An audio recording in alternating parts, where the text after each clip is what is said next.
எழுது என்று சொல்லிட்டு அவங்க மரியாதை மாண்பு கிடையாதுங்களா. அனைவருக்கும் ஆங்கில வாழ்த்துக்கள்.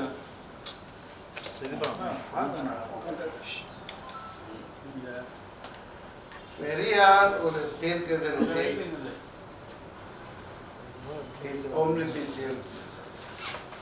எங்கும் நிறைந்தவர். அவர் கொள்கைகள் 96 வயசு வரைக்கும் வாழ்ந்து மண்ணுக்காக, விடுதலைக்காக, ஒடுக்கப்பட்ட மக்களுக்காக, முக்கியமாக தீண்டாமையெல்லாம் அந்த இதிகாச பிராணங்களை எதிர்த்து சாட்டை எளியாற்றுவது எளிய மக்களின் முன்னேற்றத்துக்காக பாடுபடுகிறார்.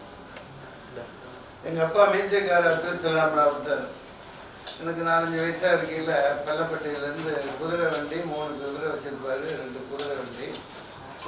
அதில் எனக்கு இப்போ அவ்வளோ விவரம் தெரியாது. வண்டியில் உட்காந்துக்குவேன். அரவக்குறிச்சியில் பெரியார் பேசுகிறாருன்னொன்னே அப்புறம் போக போக ஒரு பேச்சு வழக்கில் 10 வயசு பார்க்கல புரிய ஆரம்பிச்சு. வண்டியை கட்டிட்டு அங்கே போய் குதிரை வண்டியை நிப்பாட்டிட்டு அதுக்கு கொண்டு கட்டிட்டு என்னை தூக்கி இப்படி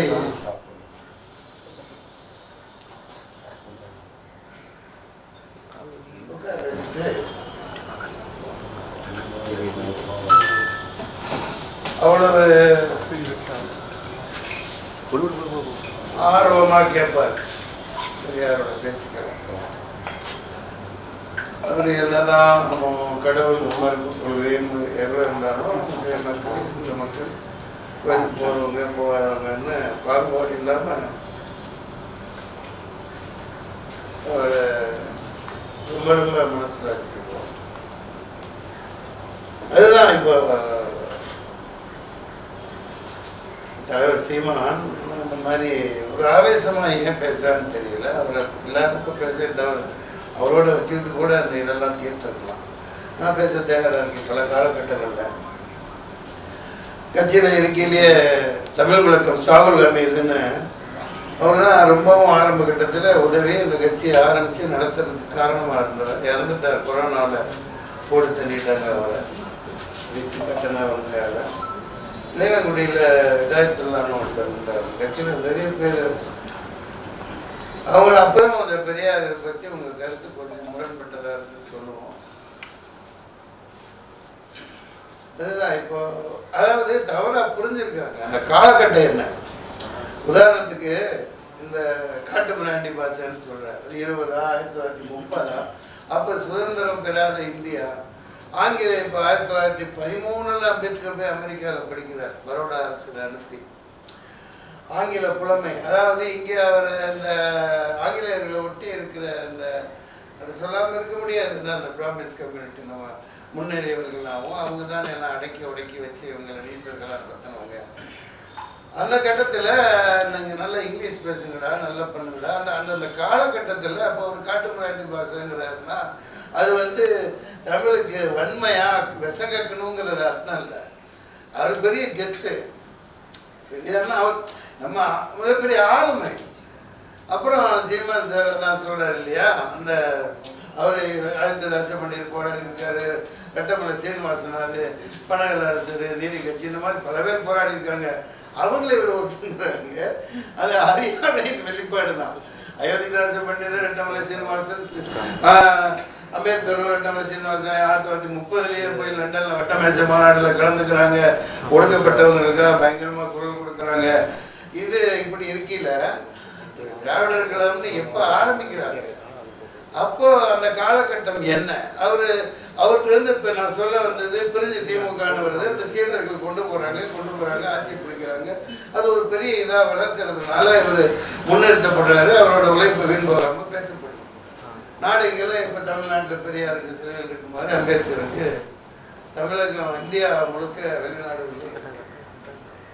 ஆமாம், அது அவமானப்படுத்தப்படுறது மிக மிக தவறு. நீங்கள் கேட்கலாம், ஏதாவது வலதுசாரி இயக்க சார்பாகவும் இங்கே யாராவது இருக்கலாம், இடதுசாரி சார்பாகவும் இருக்கலாம், நடுநிலையாகவும் இருக்கலாம், எதிராகவும் இருக்கலாம். பெரியார் சொன்னது அதுதான். நான் என்ன சொன்னாலும் சரி, நீ பகுத்தறிவை கேட்காத, பகுத்தறிஞ்சு உன் மனசுக்கு எது நல்லதுன்னு படுதோ அதை செய்யணும் தான் அவர் சொல்றாரு.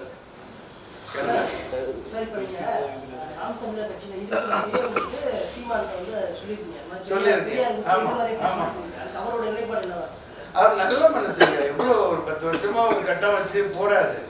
அவர் அளவுக்கு பயங்கர கடினமாக உழைக்கக்கூடிய மனுஷனாக தான் இப்போ பார்க்குறேன். அது ஏன்னா ரொம்ப ரொம்ப கஷ்டம். நான் வெட்டு ஒன்று துண்டு 2 தினகரன் பேரை சக்தி சிதம்பரம் வச்சு நான் படம் எடுக்கிறேன். அப்போவே அவருக்கு ஹார்ட் அட்டாக் வந்து சூர்யாவில் போய் பார்க்குறேன். இன்னைக்கு எப்போ 97 பார்க்கல, 27 வருஷத்துக்கு முன்னாடி. அப்போவே அவர் டென்ஷனான பார்ட்டி தான் பயங்கரமாக. அதனால அவர் ஒரு நிலைப்பாடு எதனால் அப்படி பேசுகிறான்னு தெரியல. அதுதான் இப்போ சொல்கிறேன்ல உங்களுக்கு பல விஷயங்கள். இப்போ பெரியார் சொன்னார். அதாவது அதை பல பேர் எடுத்து பிடிச்சிக்குவாங்க. அந்த மாதிரி சுதந்திரம் இப்போ கொடுத்துருக்கக்கூடாது, ஆங்கிலேயன் வந்து திட்டினாரு, ஏன் கொடுத்தீங்க? அது வரலாற்று உண்மை. அம்பேத்கர் 1930 25 பேசிட்டு வர்றார். இதை ஒரு மதசார்பான ஒரு இதாக கட்டமைச்சு மறுபடியும் இங்கிலீஷ்காரன் போனவருக்கு அடிமையாக்கி எங்களை சூத்திரன்னு போட்டு நாசமாக்குவாங்க, அதனால கொஞ்ச நாள் தள்ளி கொடுத்துருக்கலான்னு ஒரு விசால மனப்பான்மையுடனே அவர் சொல்றார். அவர் சொன்னதை எல்லாத்தையும் அதே மாதிரி ஒரு அம்மா மக இதெல்லாம் ரொம்ப ரொம்ப கேவலமான ஒரு விஷயம். இப்போ மகளவே கட்டிக்கிட்டாருன்னு சொல்லுவாங்க. எவ்வளோ பெரிய அபத்தங்க. அந்த வயசுல நீ அனுபவிச்சுப்பாரு. 60 வயசு 65 வயசுல இந்த வயசுலயே படுக்க ஒரு பெண் துணை இல்லாமல் ஒரு ஒரு ஒரு ஒன்றுக்கு போக, ஒரு கைகால் பிடிச்சி விட, சுடுதண்ணி வைக்க, காப்பி தண்ணி போட. இப்போ ஒரு அங்கே வளர்கிற பொண்ணு ஓகே இது ஒரு வளர்கிறாங்க அங்கே, அவங்க வந்து ஒரு பந்தம் இல்லாமல் கைகால் பிடிச்சி விட அப்படின்னா பார்க்குற உள்ளவர்கள் என்ன சொல்லுவான்? நீங்கள் பாரு கீப்பா வச்சுருக்காரு சொல்லுவாங்க இல்லையா? உலகத்துக்கு தெரியணுங்கிறக்காக அவங்களுக்கு ஒரு மரியாதை கொடுத்து ஒரு பந்தம் ஏற்படுத்தி அது தாம்பத்திய ஒன்று 10 பிள்ளைய பெற்றிருக்காரு. அவர் எவ்வளோ அபத்தமாவெல்லாம் பேசுறது ஏற்புடையதல்ல. பெரியார் வந்து அவர் இன்னும் 1000 வருஷம் ஆனாலும் சரி, எவங்க அப்போ 7.5 கோடி வந்தாலும் சரி, அவர் புகழை மறைக்க முடியாது. என்ன நீ இதை சொல்லு, பெரியார் பேரை சொல்லிக்கிட்டு அண்ணா பேரை சொல்லிக்கிட்டு ஏமாத்திட்டு ஆட்சி புரிஞ்சிட்டு இருக்காங்களே அவங்கள சொல்லு, அதை நான் சாடுறேன். அதை விட்டுட்டு அவரை சாடுறது வந்து ஏற்புடையதில்லை. இது சீமானுக்கு எதிர்க்கணுங்கிற கருத்தெல்லாம் கிடையாது. அவர் ஒரு கஷ்டப்பட்டு ஒரு இயக்கத்தை நடத்துறாரு, தானாக ஆரம்பித்து நடத்திட்டு போகிறார். இப்போ திமுகங்கிறது அப்படி இல்லை, அது அப்போ மட்டும் கட்சி இல்லை, அது அண்ணாவோட கட்சி. சொல்கிறேன், ஒரு நான் யாரையும் தாக்கணுங்கிற நோக்கம் இல்லை.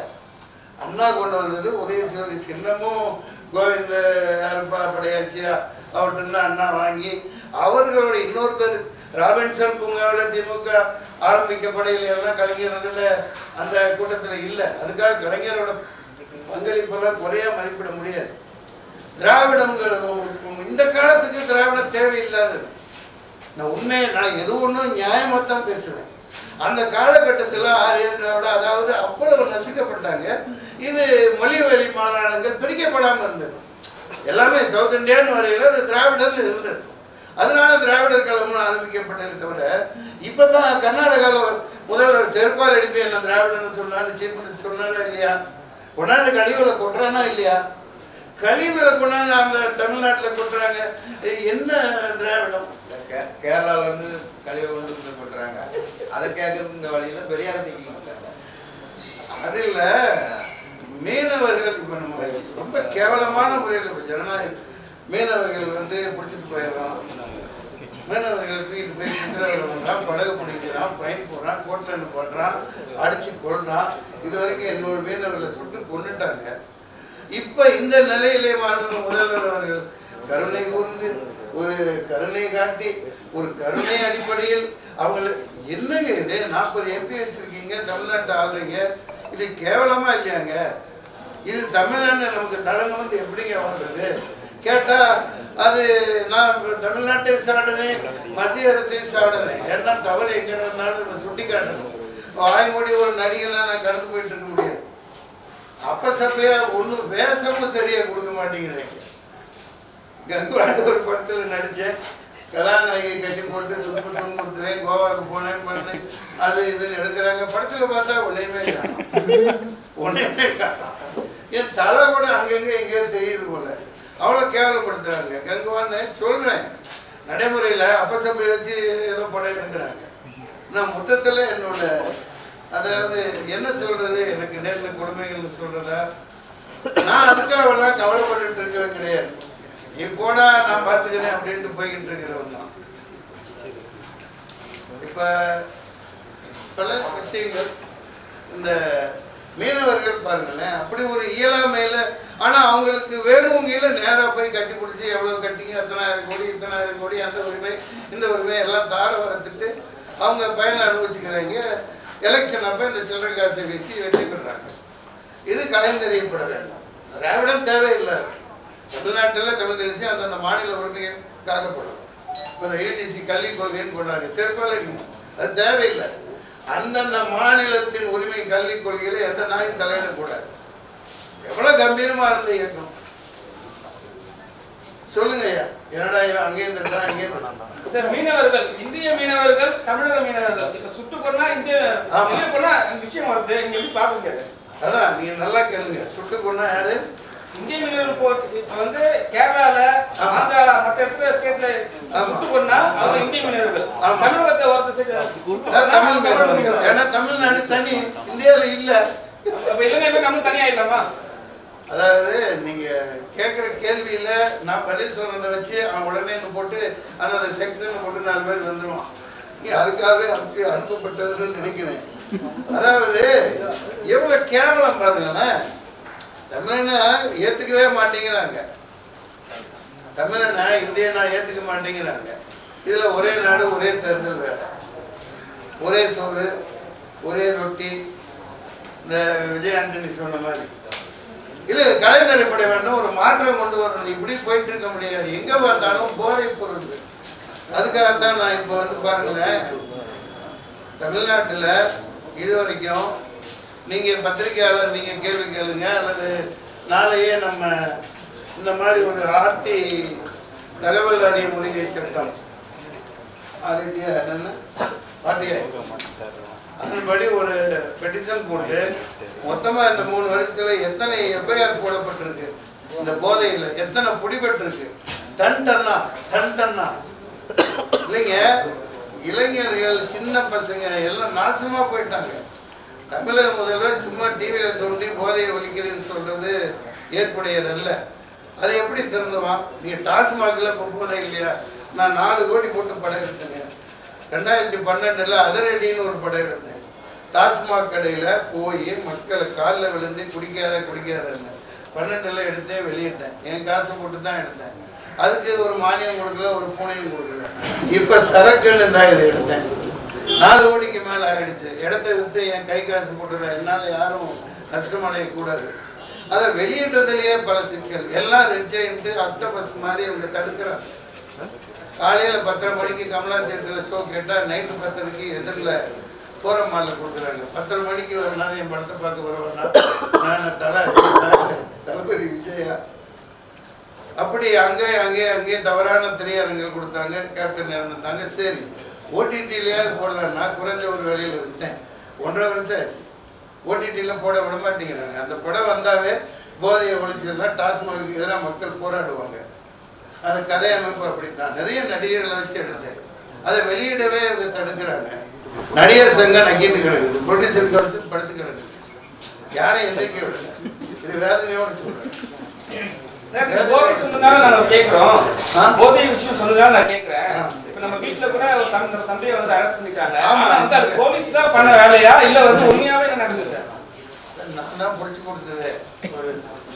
அதாவது காவல்துறையிலேருந்து ஒரு அதிகாரி வந்து உங்கள் பையன் பேசுகிறாரு, பயமாக இருக்குது, இங்கே வாங்கன்னு மெக்கானிக் சொல்கிறார். அடிச்சு விழுந்துட்டு போனேன். அவன் ஃபோனை கையில் வச்சுக்கிட்டு, அந்த ஃபோன் யாரோ 1 மாதத்துக்கு முன்னாடி 2-3 பேரை கைப்பற்றி இருக்காங்க. அவங்கள வந்து இவன் நம்பரை சொல்கிறாங்க, அவங்கள்ட்ட அவன் வாங்கியிருக்கானா. அப்படியாடா? எனக்கு அவன் சிகரெட் குடிப்பான்னு கூட தெரியாது. உண்மையிலேயே நான் எழுந்திரிச்சு காலையில் என் பொழப்பு பார்த்து போயிடுவேன். அவன் எங்கேயே சுற்றிட்டு இருக்கான். ஆமாம், ஒரு தடவை அடித்து நான் பலான்னு ஒரு அறை விட்டேன். அங்கேயே அடி பலான்னு விட்டேன். நீ கூட்டு போங்க, அவங்க சோழிகளை சரி அடிக்க வைக்க. நான் வந்து கேட்டுட்டு இன்னும் 4 பேர் லிஸ்ட்டில் இருக்காங்க, விட்டுருவேன்னாங்க. போலீஸை பற்றி உங்களுக்கு தெரியாதா? கூட்டு போய் நல்லா வச்சு செஞ்சு எஃப்ஐஆர் போட்டு தட்டாங்க. பையன் நேற்று தான் வந்தாங்க. அது எனக்கு மகனுக்குன்னு நான் பார்க்கல, எல்லா மகன்களுக்கும் எல்லா பேரன்களுக்கும் சின்ன பள்ளிக்கூடம் எலிமெண்டரி ஸ்கூல்ல வரைக்கும் அந்த என்னென்ன வாய்க்குள்ள வைக்கிறது தலையானரா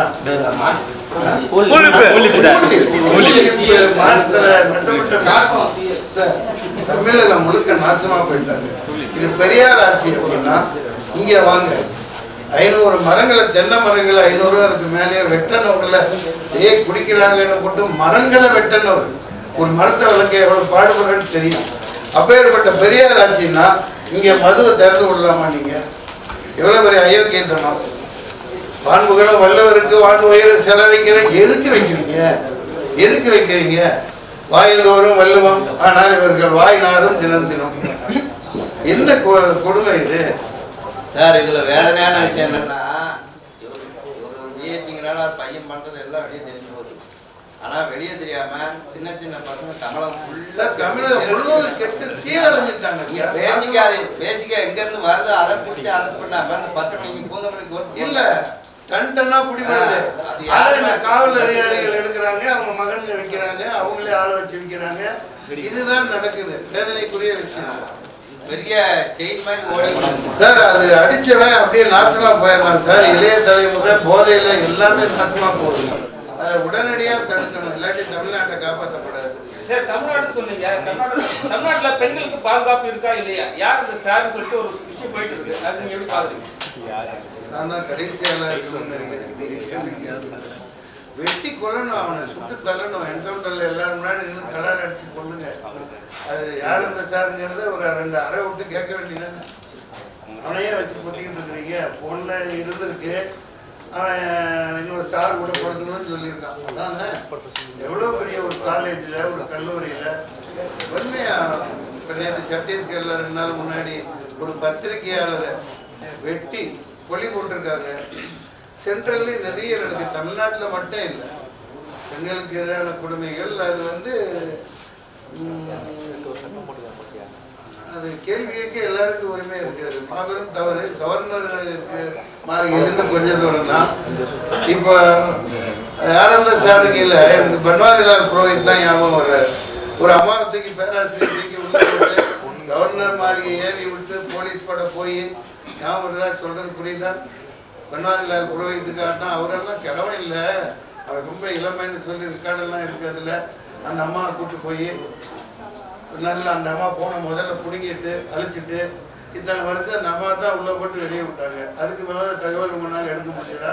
இந்த கவர்னர் மாளிகை எப்போ பார்த்தாலும் லீலா வினோதங்களுக்காகவே கட்டி விட்டுருக்காங்க போல. 600 ஏக்கரு 6000 மான்கள். இன்னைக்கு தான் அது ஒரு புதிய தகவலாக இருக்குது. 98ல் நான் கவர்னர் மாளிகை முன்னாடி கிரிக்கெட் ஆடினேன். உங்களுக்கு பழைய பேருக்கு ரொம்ப பேருக்கு தெரிஞ்சிருக்காது. எதுக்கு? ஒலிம்பிக்கில் தகரம் கூட வாங்கல அப்போ இந்தியா. அதுக்காக நான் 35 நடிகர்களோட நான் பாவம் சகாதேவன் மகாதேவன் வந்தாங்க, ராஜனோட ராஜன் பிள்ளைங்க 2 பேர் வந்தாங்க, கணேஷ் ஆமாம் பிரபு கணேஷ் இயக்குனராக இருக்க போக மிஸ்டர் பென்னி சரியா சொல்றாரு. அப்போ முதல் அதாவது விளையாட்டு திடல்களில் எதுக்கு உங்களுக்கு கவர்னருக்கு 600 ஏக்கர்ல மாளிகை அப்படின்னு 98ல் போராடிங்க. ஒரு நடிகர் சங்கமோ ஒரு ப்ரொடியூசர் கவுன்சிலோ ஒரு என் உறுப்பினர் எனக்கு பாதுகாக்கல.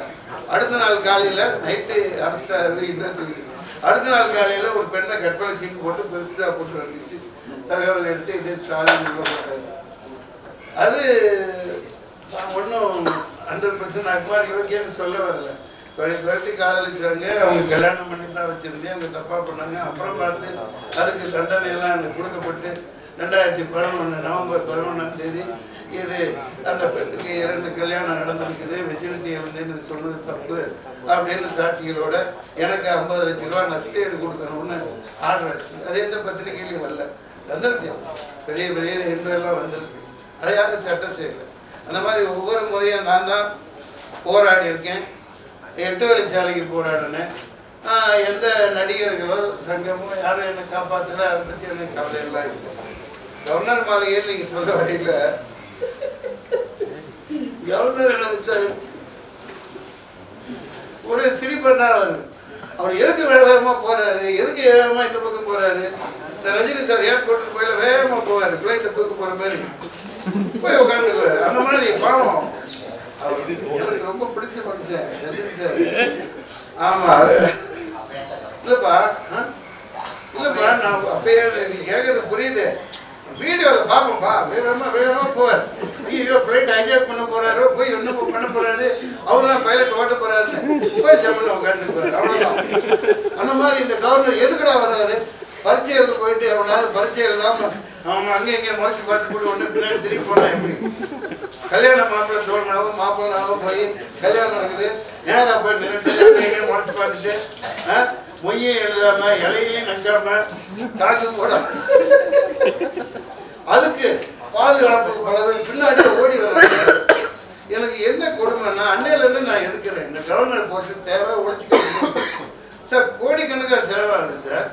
அவர் இங்கே உட்காந்துக்கிட்டு நான் தமிழ் தாய் வாழ்த்து பாட மாட்டேன், நான் யாரும் விட்டு கொடுக்க முடியாது. தமிழ் தாய் வாழ்த்துன்னு இன்னைக்கு எத்தனை பேருக்கு அது மனோன்மணியம் சுந்தரம் பிள்ளை அந்த மனோன்மணியம் படிச்சிருக்கீங்களா? தயவு செஞ்சு வாங்கி படிக்க சார். அந்த பகுரளி ஈருளி அதாவது அந்த இலக்கியம் ஒரு பக்கம் இலக்கிய நயம், அடுத்த பக்கம் எதிர்பக்கத்தில் வரிக்கு வரி அது கட்டுரை உரைநடை வடிவில் இருக்கும். அவ்வளவு, அதாவது அவரை போல ஒரு அறிஞர் தமிழறிஞர் இருக்க முடியாது.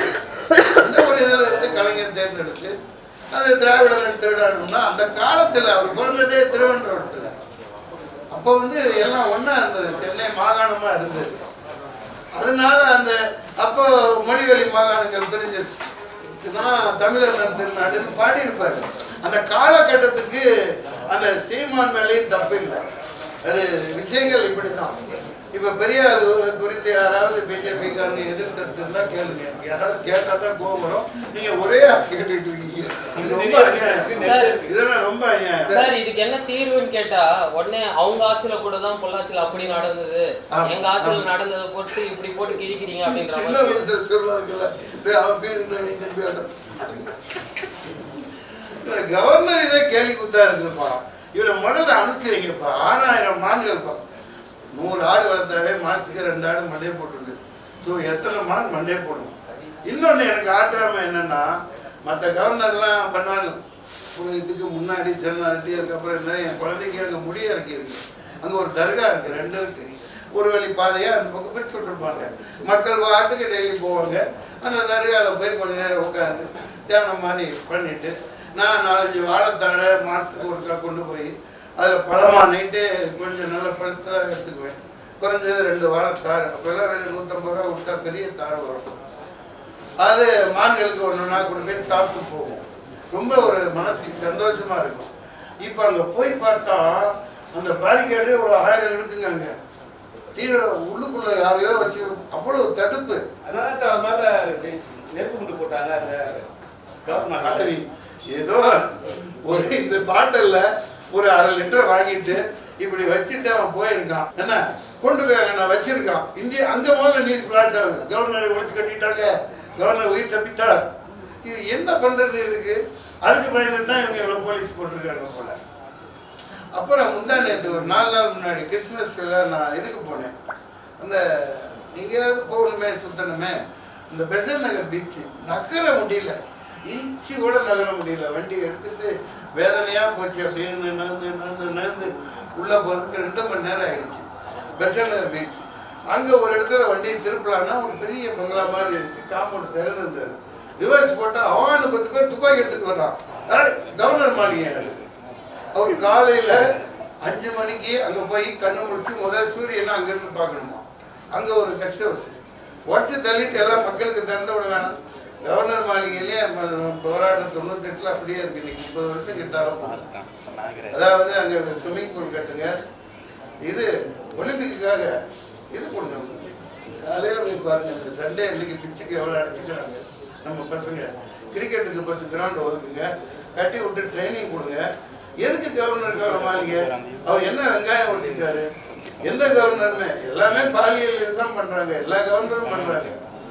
அப்ப யார் அந்த சாருங்கிறதுல எனக்கு ஏதாவது கொஞ்சம் சந்தேகம் இருக்கு. ஏன்னா பன்வாரிலால் புரோஹித் அதுக்கு முன்னாடி ஒருத்தர் இருந்தாருப்பா, பீஸ்மராவ்னு ஏதோ இருந்தேன், எனக்கு அவார்டெல்லாம் கொடுத்தாரு, பீஸ்மராராயண் சிங். ஐயோ எல்லாமே அதுக்கு பேர் என்ன சொல்றது, மைனர்கள்.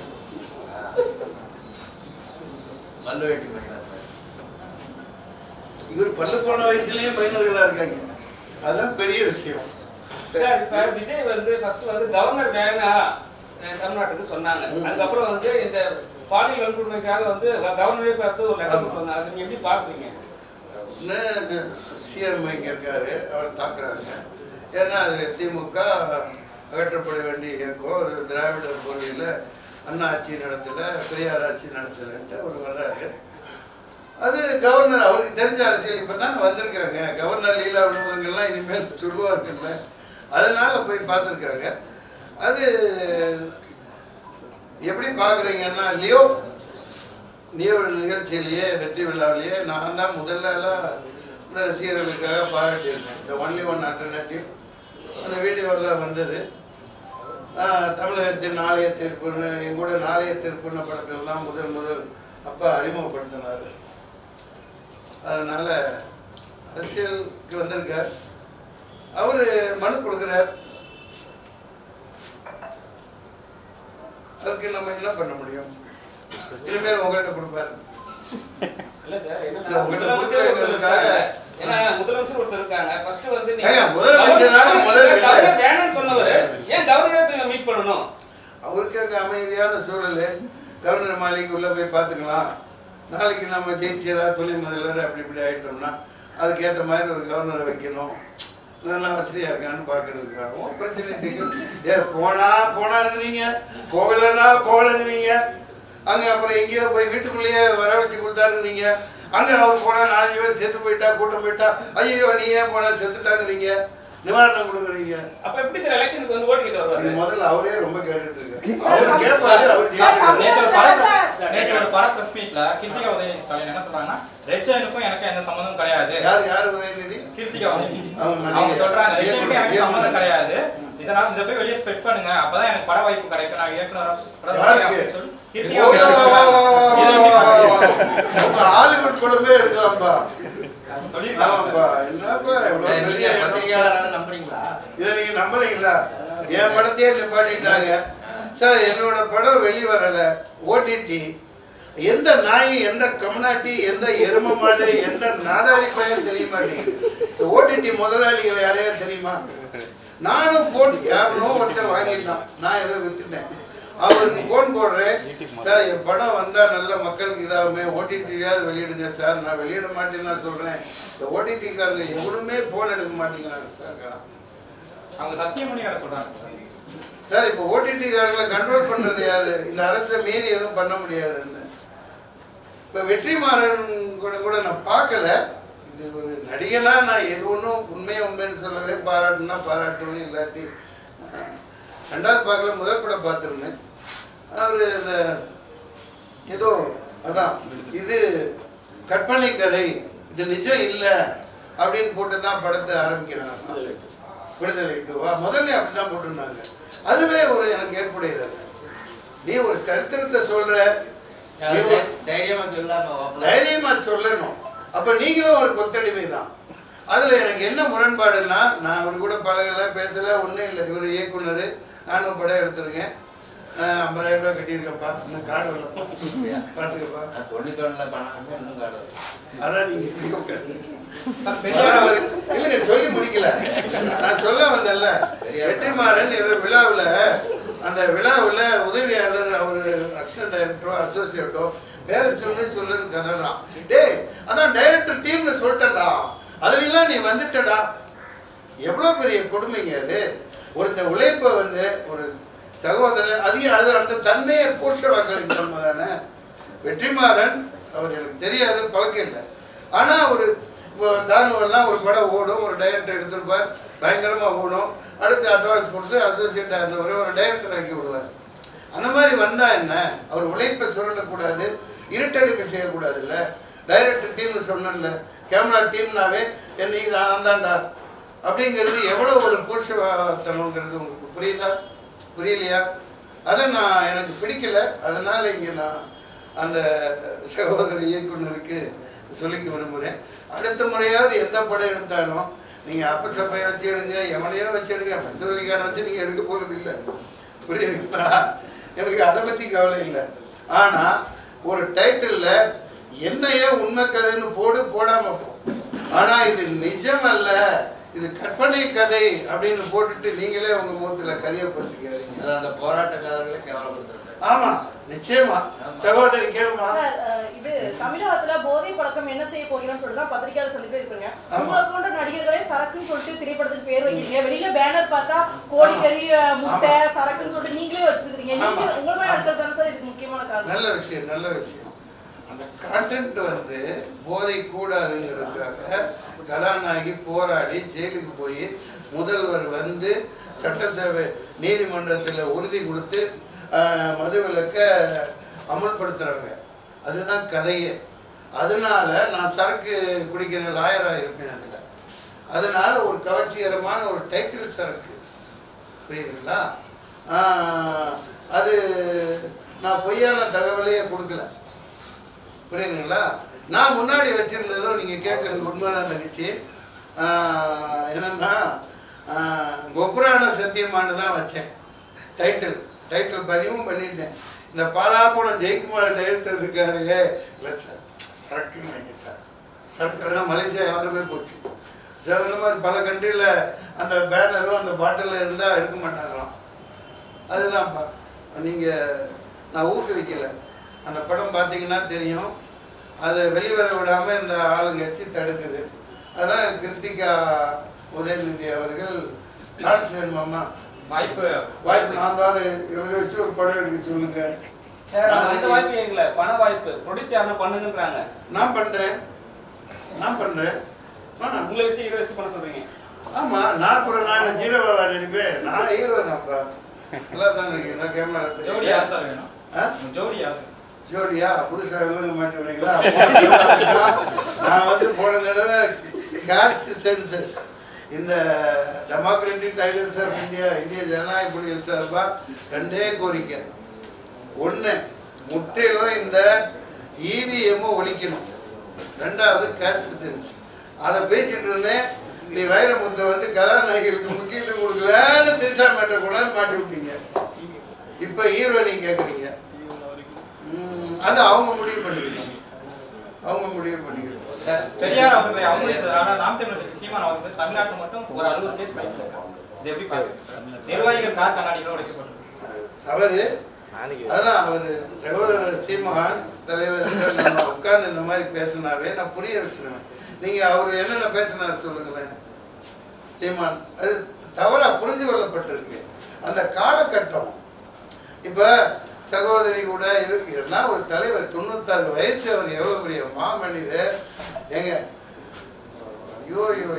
இப்ப அம்பேத்கர் 13ல் அங்கே போய் அமெரிக்கா போய் பரோடா அரசு அனுப்பிச்சு படிக்கிறாரு. நியூயார்க் ஜார்ஜியா யூனிவர்சிட்டியில் டாக்டரேட் வாங்குறாரு. லண்டனில் படிக்கிறாரு.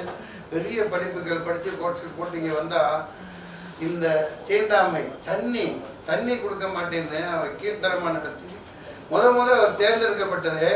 நீ கேட்ட கேள்விக்கு வர்றேன்.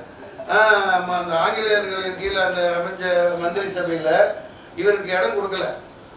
இவர் வல்லபாய் பட்டேல் ஏன்னா அந்த அளவுக்கு அவர் அந்த இந்து மத எப்படி இவங்க நசுக்கி கேவலப்படுத்துதுங்கிறதுனால பேசி வந்தவர். இரட்டை வாக்குரிமை வாங்குறதுக்கெல்லாம் பேசி வந்து அதை அமல்படுத்தியிருக்காங்க. அவர் அம்பேத்கர் அவர்கள் வல்லபாய் பட்டேல் சொல்கிறாராம், சரித்திரத்தில் இருக்கு இந்த மாதிரி வாசல் வழியாக பாராளுமன்றத்தின் வாயில் வழியாக இல்லை ஜன்னல் வழியாக கூட வர விட மாட்டேங்கிறார். அப்போ தான் இந்த இப்போ பிரிஞ்சு போயிடுச்சு இல்லையா பங்களாதேஷ் இஸ்லாமிய மக்கள் அவர்களோட அப்போ ஓட்டு போகிறதுக்கு வந்து வரி கட்டினவங்க படித்தவங்க அவங்க தான் பண்ண முடியும். அவர்கள் தான் பிரதிநிதியாக அனுப்புகிறாங்க. அப்புறம் சுதந்திரம் கிடைச்ச உடனே அது செல்லாதா போயிடுச்சு. அவரோட ஓட்டுமை செல்லாததுனால பதவி இழந்துடுறாரு, எம்பி பதவி இழந்துடுறாரு. அந்த முதல் வாய்ப்பில் கிடைச்ச அவரோட ஒரேஷன் அந்த கமாண்டிங் ஓவர் லா படித்த இதில் அடித்து பொலி போடுறாரு. அதை பார்த்து பயந்து போன இந்த இந்துத்துவவாதிகள் மன்சூர்லிக்கான இதை சொல்லலை. அதே வல்லபாய் பட்டேல் முதல்ல அவர் தான் நமக்கு வேணும் அப்படின்னு பம்பாயில் நின்று அங்கேருந்து 2வது முறையாக வர்றாரு. இல்லை இப்படி 100 வருடங்கள் 150 வருஷங்களுக்கு முன்னாடி போராடின அம்பேத்கர் போராடின இஷ்யூ இன்னமும் அப்படியே இருக்கு. இந்த தாழ்ந்த ஜாதி கீழ் ஜாதி அது வேதனைப்படுறதா இருக்கு. நீங்க என்ன கேட்டீங்க?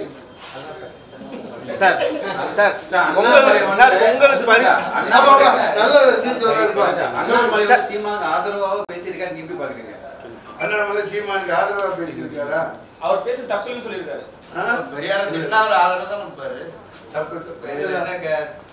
இன்னொன்னு பெரியார சீமான் திட்டாருன்னா அதுக்கு முழுக்க காரணம் இந்த வீரமணி ஐயா அவரை தான் சொல்லுவாங்க. சார் இப்ப பெரியார் எவ்வளவு கஞ்சம் பிடிச்சு ஒருனா ரெண்டனா எவ்வளவு சிக்கனமா வாழ்ந்த மனுஷன். ருசியாவுக்கு போறாரு. நான் படிக்கிறேன். சுதந்திரத்துக்கு அப்புறம் பிறந்தேன் 63ல். இந்த ஒருத்தர் கொண்டு வந்து 200 ரூபாய்க்கு 300 ரூபாய்க்கு கம்பெனி அந்த இது ஷூ எல்லாம் வாங்கிட்டு வந்து கொடுக்குறாங்க. டே சண்டானா என்ன வாங்கிட்டு வந்துட்ட நீ? என்ன இப்படி பண்ணிட்ட? ஐயோ இதெல்லாம் வேணாம், எனக்கு அந்த காசாக கொடுத்துடக்கூடாதா?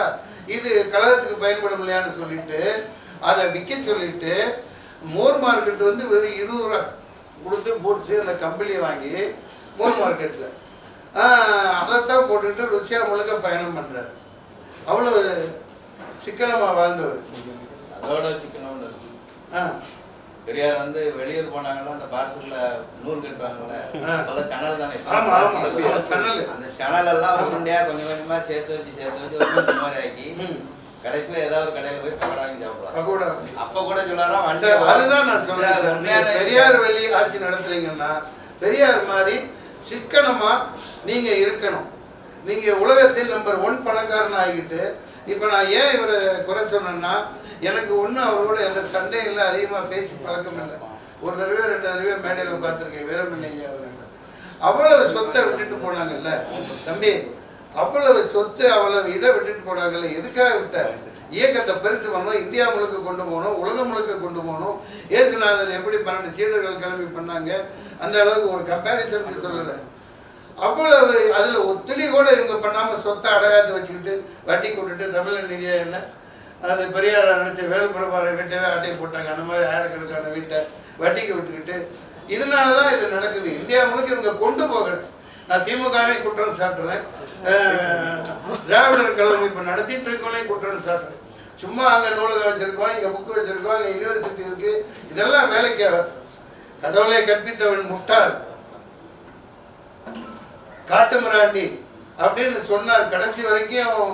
இப்போ நான் எல்லாம் கடவுள்னா அல்லா இல்லை, கிறிஸ்துவ இல்லை, கிருஷ்ணன் இல்லை, ராமர் இல்லை, அவர் ஒட்டுமொத்த எல்லா கடவுளையும் தான் சொன்னார். ஆனால் இப்போ எல்லாராலும் நேசிக்கப்படுறவராக ஒருத்தர் இருக்கார். அதை கொண்டு போகலை. அதனால தான் வட இந்தியாவில் இன்னும் கேவலமாக போய்கிட்டு இருக்கு. சும்மா தமிழ்நாடு முன்னேறிச்சு சொல்லிக்கிட்டா இப்போ என்ன நிலையில் இருக்குது சார்? எல்லாம் இந்திக்காரங்க வந்து ஆக்கிரமிச்சுக்கிட்டாங்க. ஒரு இடம் இல்லை, எல்லா இடத்தையும் வளர்ச்சி போட்டாங்க. கோயம்புத்தூர், மதுரை, இங்கே சிட்டியில் இந்திக்காரன் வந்து வெத்தலை போட்ட நம்மள பாண்டவர் போடுறாங்க. நீ ஏன் போடுறீங்க? பரவாயில்லையே, எல்லா குழந்தைகள் விஷம் மாதிரி உணவே நஞ்சாயிடுச்சு. ஆண் செங்கன்னு வந்து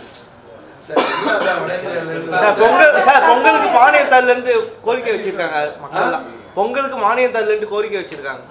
உங்களுக்கு மானியம் 5000 ரூபாய் தரலன்ட்டு தரல சார். அது எப்படின்னா நிதி பற்றாக்குறையெல்லாம் இல்லை. இப்போ காய போட்டு எலெக்ஷன் வரையில மொத்தமாக 5000 ரூபாய் கொடுப்பாங்க, எல்லாம் ஓட்டு போட்டுருவாங்க. இது பழைய டெக்னிக் இது. ஆமா சார், இன்னைக்கு யூடியூப் திறந்தாலே வந்து விஷால் அவர்களுடைய உடல்நிலை குறித்து வந்து இந்த மாதிரி பேசுறாங்க. ஏகப்பட்ட யூடியூப் சேனல். இந்த மோசமான நடவடிக்கை நீங்க இந்த மாதிரி செயல்களை நீங்க எப்படி சார் பாக்குறீங்க? ஒரு தனிப்பட்ட நபர் இவ்வளவு தூரம் பேசுறாங்க. சொல்ல தக்கி தான் பேசுறாங்க. அது அந்த மாதிரி தொலைக்காட்சி தொலைக்காட்சினா நான் யூடியூப் அளவுக்கு இதா இல்ல. நடிகர் சங்கத்தின் தலைவராக இருக்காரு. அவர் எப்படி நடந்துக்கணும் ஒரு பொது வெளியில் அன்னைக்கே சாயந்தரம் பார்த்து அதுக்கான காரணம் தெரிஞ்சது. புஷ்ப பிராட்டியார் ஒரு பெரிய தலைவியா இருக்காங்க. அவரை பார்த்த உடனே கட்டி கொடுத்து அவர் இன்னொருத்தன் பொண்டாட்டி அவர் சமூகத்துல பதவியில் இருக்கிறவரு பொது வெளியில நடக்க கூடாது.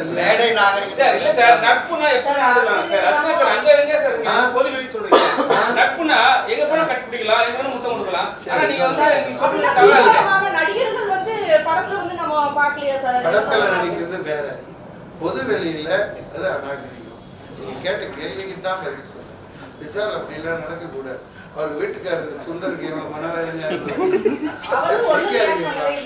அப்படி இல்லை. என்னதான் நடிகையாக இருந்தாலும் அவர் கண்ணகியாக வாழ்ந்துட்டு இருக்கேன்னு அவங்க குறிப்பிட்டிருக்காங்க. பொதுவெளியில் ஒரு கண்ணகிய ஒரு கோவலன் இல்லை கண்ணகியே வேற ஒருத்தர் கோவலன் அல்லாதவர் ஒருவர் முத்தம் கொடுத்து பச்சுன்னு முத்தம் கொடுக்குறாரு. அது எனக்கே அசிங்கமாக இருக்குது. ஒரு நடிகரா அப்படிலாம் நடந்துக்க கூடாது. உடல்நிலை தேறிடுவார். சின்ன வயசுனால இன்னும் கல்யாணம் ஆகல. இப்பே இதை நடுங்கன்னா கல்யாணத்தில் என்ன ஆகுது? மும்பையில மற்ற மாநிலத்துல வந்து பெண்களை பாலியல் வன்புணர்வு பண்ணா எல்லா நடிகர்களும் வந்து பெரிய உச்சபட்ச நடிகர்களும் வந்து குரல் கொடுக்குறாங்க. ஆனா இங்க நடந்த ஒரு விஷயத்துக்கு யாரும் குரல் கொடுக்கவும் இல்லை. அதே மாதிரி ரஜினி சார் கிட்ட கேட்கும் போது நோ அரசியல் கொஸ்டின் கேஸ் சொல்லிட்டாரு. அது நீங்க எப்படி பாக்குறீங்க? மறுபடியும் கொண்டாந்து பாட்டுறீங்க. அவர் தான் நடிக்கிறதுல மட்டும் பண்றாரு. இந்த இப்போ அண்ணா யூனிவர்சிட்டி இதை கேட்கல நோ அரசியலுங்கிறாரு. அதே அவர் பழைய இதில் கிளிப்பிங்ஸில் வருது. ராமையாண்டாலும் ராவணையாண்டாலும் நான் ராவணனோட ஃபேனு, நான் ராவணனோட பிரதிநிதி அப்படின்னு ஸ்ரீபிரியா வச்சுக்கிட்டு ஒரு இடத்துல சொல்லுவார். நான் ராமன் வந்து சொந்த பொண்டாட்டி சந்தேகப்பட்டுவேன், நான் ராவணை 14 வருஷம் பாதுகாத்துவேன் அப்படின்னு நான் ராவணன் அப்படின்னு காட்டிக்கிறாரு திரைப்படத்தில். நடைமுறையில் அவர் இப்படி ஒரு வேண்டாங்கொழியாக இருக்கிறாரு. அவருக்கு மீட்டு ஓடுது. அவர் படத்துக்கு 80 கோடி சம்பளம் வாங்க முடியுது. ரெட் ஜெயண்ட் எடுக்குது. அதனால் கமலஹாசனும் அங்கே அடைக்கலாம், ரஜினிகாந்தும் அங்கே அடைக்கலாம், நடிகர் சங்கமும் அடைக்கலாம். நீங்கள் அவர்கிட்டே கேட்கலாம். நான் தான் இப்போ மாட்டிருக்கேன். சும்மா இருங்க. எனக்கு ஒன்றும் கிடையாது. நீங்க என்ன வேணாலும் நாகப்பட்டினம் சார் மாதிரி சமீப காலத்துல மற்ற நடிகர்லாம் குரல் கொடுக்க மாட்டாங்களா சார்? ஏன் ரஜினி அவங்கள்ட்ட தான் கேட்கணும். என்கிட்ட கேளுங்க, நான் சொல்றேன். சொல்லிட்டேன். பொது வேலையில் நடந்தது தவறு, கவர்னர் செய்கிறது தவறு, முதல்வர் செய்கிறது தவறு. சார் முதல்ல இந்த நாடு உருப்படணும்னா இவிஎம்எஸ்ல ஒழிச்சு கட்டுங்க. நான் ஏன் இப்போ கேட்குறேன்னா 40 எம்பி வச்சிருக்காங்க திமுக. இப்போ என்கிட்ட இருந்திருந்தாடே முதல்ல நிப்பாட்டு, தேர்தலை நிப்பாட்டு. நான் உங்களை சொல்லுவேன், தேர்தல் நடத்தாத, நீ இவிஎம்எஸ்ல தூக்கி போடு, பேலட் பேப்பர்ல நடத்து அப்படின்னு ஒரு திராணியோட ஒரு தொடையை தட்டிக்கிட்டு திமுக கேட்கலாம்லங்க. அதுக்கு ஒன்று உடனே கீழே சங்கியை நாளைக்கு கீழே போடுவோம். நீ வந்து அப்போ தமிழ்நாட்டு மக்கள் எப்படி ஜெயிச்சா போ, இந்த மாதிரி எல்லாம் பண்ணுவானுங்க சார். தொடர்ந்து 3 தடவையும் இந்த மெஷினை வச்சு தான், இந்த ஹோட்டலுக்கா மெஷினை வச்சு தான் தில்லாலங்கடி வேலை பண்ணி வந்துட்டு இந்த எல்லா நிகழ்வுக்கும் காரணம் அதுதான். திமுக இப்போ அவங்க எதிர்க்கலை, அவங்க வழிவகுத்துக்கிட்டு இன்டைரக்டாக அவங்க எல்லாம் ஒன்றுக்குள்ள ஒன்றா தான் இருக்காங்க. அதனால் நாட்டு மக்கள் நாசமாயிட்டு வர்றாங்க. கண்டெய்னராக பிடிச்சாங்களே பணம் எங்கே போச்சு? 3 கண்டெய்னரில் பணம் பிடிச்சாங்களே எங்கே போச்சு? 20,000 கோடிக்கா எவ்வளவோ கொக்கைன் இங்கே கப்பலாக வந்துச்சு துறைமுகம், அங்கேருந்து தான் இங்கே வருது. எங்கே போச்சு? சரியாகுது, அடுத்த நாள் மறந்துடுறாங்க. எல்லாம் ஏர்போர்ட்டில் தங்கத்தை வந்து துறைமுகத்தெல்லாம் சார பார்த்துட்டாங்க. சென்ட்ரல் அதை தட்டி கேட்கணுன்னா நம்ம ஆளுங்க எப்படி இருக்காங்க? அதுக்கு எல்லாமே இந்த மெஷின் தான். இவிஎம் தூக்கி போட்டு பேலட் பேப்பரில் பண்ணு ஒரு ஆதிக்கம் மிகுந்த இடத்துல அவங்களே ஓட்டு போட்டுக்கிறாங்களா? எதுக்கு இந்த கேமரா இருக்குது? அதில் சிசிடிவி எதுக்கு இருக்குது? சிசிடிவி பேலட் பேப்பர் முடிஞ்சு அதில் ஏமா நடத்துங்கன்னா நீதிபதி எல்லாம் பாக்கெட்டில் இருக்காங்க. ஏன் அதுலேயும் ஏன் 2-3 லட்ச ரூபாய் லாஸ் பண்ணி டெல்லிக்கு போய் பார்ட்டின் பர்சன் அப்பீர் ஆகி வாதாடினேன். கூப்பிட்டாங்க, முன்னாடி பேட்டியில் சொல்லியிருக்கேன், டிஸ்மிஸ் அப்படின்ட்டாங்க. ஆயிரக்கணக்கான கேஸ் வருதான். நீதிபதிகள் கேட்க தயாராக இருக்குது. ஏன்னா எல்லா நீதிபதிகளும் இவங்க ஜோல்னாப்பையில் வச்சுருக்காங்க. மத்திய அரசு நீதிபதிகள் எல்லாம் விலை போகிறவங்களாம் இருக்காங்க. இப்போயே ஒரு நீதிபதியே சொல்லியிருக்காங்களே, எல்லாம் விமர்சனத்துக்கு உட்படக்கூடியவர்கள் தான், அவர்களும் மனிதர்கள் தான் அப்படின்னு. நீங்கள் பத்திரிகையாளர் தான் கேள்வி கேட்கணும். நான் சாதாரண ஒரு நடிகை. ஆமாம், எனக்கு வீணாக போன வேஷங்கள் தான் கொடுத்துட்டு வர்றாங்க. நம்மளே யாரும் பயன்படுத்துறது இல்லை. படம் எடுத்தால் காசு போட்டு அதையும் வெளியிட விட மாட்டேங்குது. இதை என்ன பண்ண சொல்கிறீங்க? சமீப காலமா தமிழ் படங்கள் எதுவுமே ஒழுங்கா மக்களை ஏத்துக்க முடியல. அது என்ன காரணம்? சமீப காலமா தமிழ் படங்கள் எதுவுமே ஒழுங்கா ஓடலையா? அது மக்கள்கிட்ட காசு இருக்க விட்டா தானே. ஆனா வெளி மாநில படங்கள் ஓடுது சார். தமிழ்ல ஓடுதுல. ஆமாங்க, புஷ்பா 2 ஓடுது, புஷ்பா ஓடுது. இங்கே ஓடலை.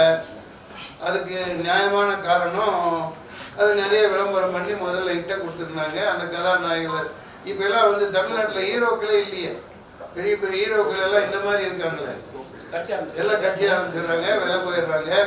யாராவது கண்ணுக்கு தெரிய ஹீரோக்கள் இருக்காங்களான்னு பார்த்தா யாருமே இல்லைப்பா, நான் தான் இருக்கேன்.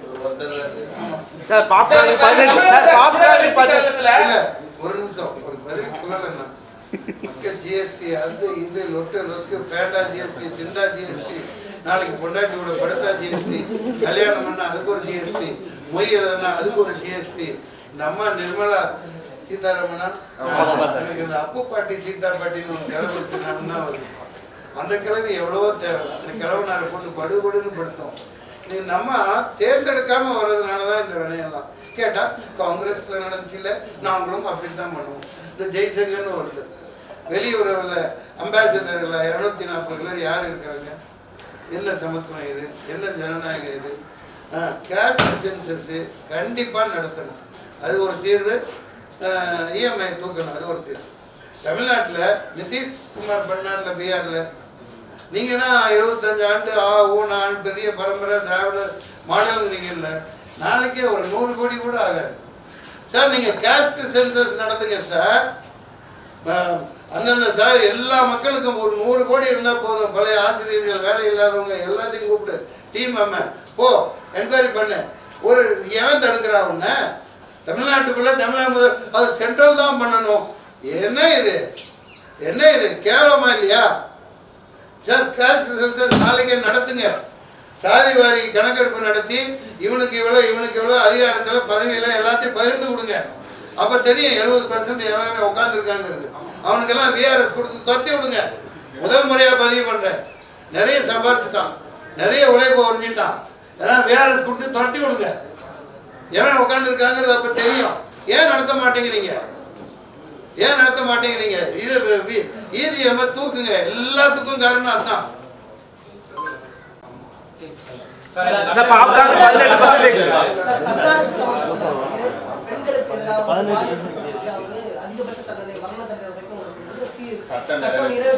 நிறைவேற்றுங்க, நடத்துங்க, ஒரு சட்டம் கடுமையாக்குங்க, சட்டத்தை கடுமையாக்குங்க. 5 ஆண்டுகள் தண்டனை, 20 வருஷம் கூட்டு பாலியல் புருஷனுக்கே தண்டனை கிடைச்சிருப்பா. ரொம்ப மோசமானதா இருக்கு. ஒரு பெண்ணை பின்தொடர்ந்தால் 5 ஆண்டு அவன் பொண்டாட்டின்னு கட்டிட்டா அவள் பின்னாடியே தான் நம்ம போக வேண்டி இருக்கு. காதல்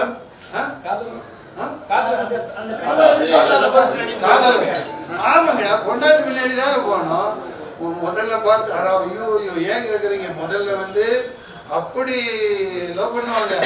கல்யாணம்னு பண்ணிட்டா இந்த குழந்தைய நீ பிடி, இந்த பேக்கை நீ பிடி, போய் பாருங்க கட்டப்பையை நீ பிடி, நான் அங்கே போகிறேன் இங்கே போகிறேன், லிப்ஸ்டிக் போட்டு எல்லாம் போட்டு 4 மணி நேரம் 6 மணி நேரம் கழிச்சு தான் வெளியே வருவாங்க.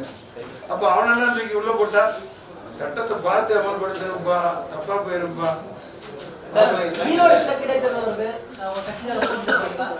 இல்லை காமெடி பண்ணாதீங்க. நான் ஐயா கேட்டீங்க அது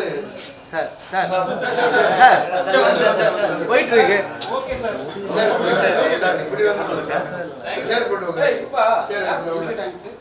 தம்பி தம்பி என்ன பரவாயில்ல, என்ன சண்டை போட்டுக்காரு? இல்ல சார், ஒண்ணும் இல்ல. இப்ப தமிழக வெற்றி கழகத்துல ஒரு விஷயம் போயிட்டு இருக்கு. அவர் வந்து விஜய் சார் போட்டோ சின்னது பண்ணிட்டு குஷியான போட்டோ பெருசு பண்றேன்னு சொல்லிட்டு அவர் ஆடியோ லீக் ஆயிருக்கு. அது எப்படி பாக்குறீங்க? ஏன்னா ஒரு புதுசா ஒரு கட்சி ஆரம்பிச்சு ஒரு நடிகர், ஏன்னா இப்போ இருக்கிற ஆளுங்க வந்து நடிகரா கூட இறக்கி பேசுறாங்க.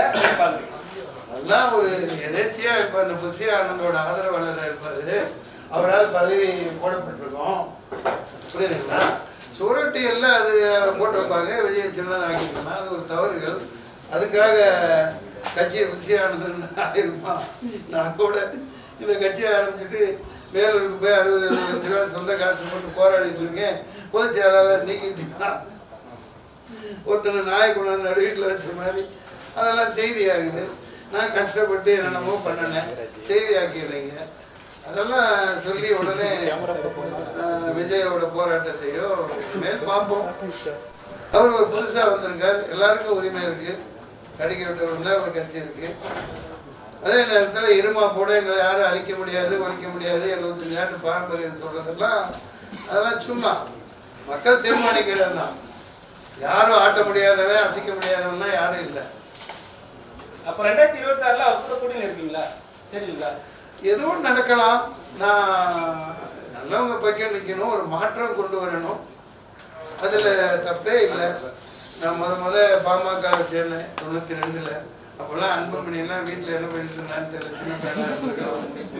இல்லை, அவர் சொன்னது இந்த மாதிரி குடும்பத்தில் இருந்தெல்லாம் நான் அரசியலுக்கு யாரையும் கொண்டு வர மாட்டேன்னார் இல்லையா? இல்லை இல்லை சொன்னார். நான் அவரோட இதை பார்த்து ஈழத்தமிழர்களுக்கு ஆதரவாக 7 நாள் இல்லை ஜெயலலிதா அம்மாவுக்கு பதில் சொல்லி 7 வருஷம் என்னை உள்ளே போட்டாலும் நான் தமிழர்களுக்கு ஆதரிப்பேன்னாரு. ஆக இவர் தான் தலைவர்னு சேர்ந்தேன். அடுத்து ஒரு கூட்டத்தில் எங்கள் வன்னியர்களுக்கு போகிறதான் மற்றவங்களுக்குன்னாரு. நான் இப்படி பார்த்தேன். அடுத்த நாளே விலகிட்டேன். புதிய தமிழகம்ல சேர்ந்தேன். அதில் 1 லட்சம் ஓட்டு வாங்கினேன். நீ குச்சு குச்சுன்னு பேசிட்டு இருந்தா நான் எப்படி பேசுறேன்? அவரும் 19 பேர் செத்துட்டாங்க அந்த இதில் போராட்டத்தில். நான் அடுத்த நாள் முயன்னு கரையிட்டு போனேன். நான் மசாலா தோசை சாப்பிட்டு உட்காந்துருந்தார். என்னடா இது? அடுத்த நாளே அதுலேருந்து விலகிட்டேன். இந்த மாதிரி நானாக சேருவேன், நானாக விலகிடுவேன். ஒரு மாற்றம் வரணும் தமிழ்நாட்டில். போதைப் பொருள் ஏகப்பட்டதாகிடுச்சு. இதை கடுமையாக சீரியஸாக தடுக்கணும். சார், பெரியார் கொள்கையில கையில் எடுத்த விஜய் அவர்கள் வந்து பெரியாரை பற்றி பேசினாலே வாய் திறக்க மாட்டாரு. அதை பற்றி அவர் நடிகராகவே முழுக்க நிறைய படங்களில் நடனம், பர்தர் பஞ்சு, கில்லி, லியோ, அவர் மக்கள் மனசில் இளைஞர்கள் மனசில் பதிஞ்சிருக்கிறாரு. அது பேசிக்கிட்டே இருக்கிறோமா என்ன? அப்படிலாம் ஒன்றும் இல்லை. பெரியாரை இல்லாமல் யாரும் அரசியல் பண்ண முடியாது. பெரியார் பங்களிப்புங்கிறது நான் உங்களுக்கு எவ்வளோ சொல்கிறது, நீங்கள் என்ன அதை பேஸ் பண்ணாங்க அதை சொன்னால் தான் எனக்கு வரும். இல்லை, இதுவே அம்பேத்கரை பற்றி பேசியிருந்தா உடனே ரஞ்சித் கிளம்பி வந்திருப்பாரு, திருமாவளவன் வந்திருப்பாரு. அம்பேத்கர் வட இந்தியா முழுக்க இன்னைக்கு அதிக சிலைகள் இருக்குது. ஆனால் அங்கே போய் பாருங்கள், இன்னும் ஜாதிய கொடுமைகள், தண்ணீர் அன்டச்சபிலிட்டி போட்டு மரத்தில் கட்டி வச்சு அடிக்கிறது. அவர் பண்ண பயனே இல்லாமல் போகுது. அவர் ஒரு கேஸ்ட் லீடராகவே பார்த்து கொண்டு போய்கிட்டு இருக்காங்க. நான் தான் சொன்னேன்ல, இந்த வெஸ்ட் பெங்கால் இப்போ இருக்கிற அந்த பங்களாதேஷ் மக்கள் ஓட்டு போட்டு தான் முதல்ல அனுப்புகிறாங்க. முஸ்லீம்களுக்கு அவருக்கு ஒரு தொடர்பு இல்லாத மாதிரிலாம் காட்டுறாங்க. இப்போ எல்லாருக்கும் எல்லாம் வேணும், அதுதான் நம்ம கொள்கை. அம்பேத்கர் எவ்வளோ போராடினாங்க, அதை விட அதிகமாக பெரியாரோட இது இன்னும் 1000 ஆண்டு ஆனாலும் அவரை அழிக்கவோ ஒழிக்கவோ அவரோட அர்ப்பணிப்புகள் அதை கொச்சைப்படுத்தக்கூடாது. அந்தந்த காலகட்டத்தில் கால சூழலில் பதில் சொல்கிறதெல்லாம் தேடி பார்த்து இந்தி எடுக்கலை பண்ணி இந்த மாதிரி இதில் இது சொல்லியிருக்காங்க, இதில் இது அதெல்லாம் ஏங்க. அவர் எத்தனை கூட்டங்கள், எத்தனை கல்லறியை அனுபவிச்சிருப்பார், எத்தனை பேர் செருப்பு வச்சிருப்பான். ஆரம்ப காலகட்டத்தில் சொல்கிறேன். அதை மீறி 96 வயசு வரைக்கும் போராடி இன்னைக்கு இந்தியாவில் உலகம் முழுக்க ஒரு தென்னிந்தியாவில் ஒரு தமிழர்கள் தலைநிமிர்ந்து வாழ காரணமாக இருக்க. ஆதலினால் நன்றி நன்றி. காஸ்ட் சென்சஸ் உடனே நடத்தணும். காஸ்ட் சென்சஸ் சாதிவாரி கணக்கெடுப்பு உடனே நடத்தினா தான் இதுக்கு தீர்வு. இந்த ஓட்டு மிஷினை ஒழிக்கணும். 2026 தமிழ்நாட்டில் மட்டும், அதாவது எங்கெங்கே படித்தவங்க இருக்காங்களோ, எங்கெங்கே இது இருக்காங்களோ அங்கே அவங்க தில்லாலங்கடி பண்ண மாட்டாங்க. போதைப் பொருள் வீட்டில் இருக்க பெற்றோர்களுக்கு தெரியாத அளவுக்கு போதைப் பொருட்கள் வீட்டில் வருது. அதுக்கு அரசோட நடவடிக்கை எந்த மாதிரி இருக்கும்? காவல்துறை வீட்டில் வர்றது இல்லைங்க, வெளியில் போகிற பசங்க பள்ளிக்கூடத்தில் கன்சியூம் பண்ணுறாங்க, வெளியில் வாங்குறாங்க, கொடுக்குறாங்க. எந்த மாதிரி நடவடிக்கைகள் மேற்கொள்ளணும்? எந்த மாதிரிங்கிறது அரசுக்கு தெரியும். இப்போ போலீஸ் காவல்துறையெல்லாம் எதுக்கு வச்சிருக்கு? வெளியே போனால் டமால் டமால் நிப்பாட்டி பிடிக்கிறாங்க. காவல்துறை சேர்ந்த ஒரு 5 காவலர்களே மெத்தப்பட்டமெண்ட் இருக்கிறதா நிறையப்பா. என் பையன் கூட அதுதான் உயர் அதிகாரி 40 கிலோவோட பிடி கொண்டிருக்காங்க. அவன் 4 நாளில் வெளியே வந்துடுறான். யார் மேலுமே நம்பிக்கை இல்லை. பெற்றோர்கள் எப்படி பார்க்குறாங்க? ஏன்னா வீட்டுக்குள்ள ரொம்ப கடுமைங்க. இப்பெல்லாம் குழந்தைகள்லாம் நம்ம ஒரு கட்டத்துக்கு மேலே வளர்க்க முடியாதுங்க. அவங்கவுங்க வாழ்க்கையை அவங்கவுங்க பார்த்துக்கணும். பெற்று விடுறோம், வளர்த்து விடுறோம், எல்லாம் பண்ணுறோம். அந்த ஆரோக்கியமான சூழ்நிலை இல்லை. இப்போ பெரியார் முறையில் கட்சி ஆட்சி நடத்துகிறவங்க இப்போ பெரியார் இப்படி சீரழிஞ்சு பண்ண பார்த்து சும்மா இருப்பாரா? அறிஞர் அண்ணா சும்மா இருப்பாரா? வள்ளுவன் பேரை சொல்லிக்கிட்டு நான் டாஸ்மாக் நடத்தலாமா? மூடு வருமானம்லாம் நிறைய வருது. 56,000 கோடிக்கு மேலே எவ்வளோ மாசுக்காக வருஷம் அந்த வட்டி கட்டுறாங்களே தமிழ்நாடு அரசு கடன் வாங்கினதுக்கு எவ்வளோ கோடி தெரிஞ்சவங்க யாரும் இருக்கீங்களா? ஸ்டாட்டிஸ்டிக்கல் ரிப்போர்ட் 56,000 கோடிக்கு மேலே சம்பாரிச்சு அந்த காசை கொண்டு வட்டியாக கட்டிட்டு இருக்கு. இங்கே 1000 ரூபா பிச்சை போகிறதுக்கு காசு இல்லைன்னா, ஆனால் அவங்க உலக பெரும் பணக்காரர்களாக வாழ்ந்துட்டு இருக்காங்க. அதுவா பெரியாரிசம்? அதுவா அண்ணாயிசம்? அண்ணாவளி அவங்க பேருக்காக பண்ணிக்கிட்டு நாட்டை நாசம் பண்ணிட்டாங்க. இந்த குற்றச்சாட்டை வைக்கிறேன். நீங்க த்ரிஷாவை பத்தி பேசும்போது நான் எங்க பேசுறேன்? கட் பண்ணி போட்டு நாசம் பண்ணா மறுபடியும் நீ மறக்க முடியாட்டி போ தனியா. இல்ல சார், அமைச்சர் ஆயிடுவாங்க. அங்க போய் நீ துணை காரியதரிசி. இல்ல சார் சொல்றேன், அதுவே வந்து நயன்தாரா வந்து தனுஷை பத்தி பேசினா அது பெருசா போக மாட்டேங்குது. நயன்தாரா ரசிகனா நீ? நான் சொல்லிடுறேன், பார்த்தேன் 4 நாள் முன்னாடி. எனது உழைப்பை சுரண்டி தனுஷ் சொல்லியிருக்காரு. என்ன சொன்னாரு? என்ன சொன்னாங்க? நயன்தாரா கிட்ட வந்து 10 கோடி சரிங்களா? ஆனா அந்த படத்தை ரிலீஸ் பண்ணிட்டாங்க. இப்ப வந்து நம்ம சிவாஜி ப்ரொடக்ஷன்ல வந்து படம் அவங்க தான் பண்ணிருந்தாங்க. அவங்க கிட்ட ப்ரமோஷன் வாங்கிட்டு சொல்றாங்க. ஆனா வந்து அவங்க வாங்கன்னு சொல்லிட்டு பரிசு வாங்கன்னு சொல்லிட்டு அவர் ஒரு 5 கோடி இது போட்டிருக்காரு. 5 கோடி தாரே, 10 கோடி இல்ல 5 கோடி இல்ல 5 கோடி அவரே தனியா போட்டிருக்காரு. நீங்க எப்படி சீனியர் யூஸ் பண்ணுவீங்க? அதெல்லாம் யூஸ் பண்ணலாமா?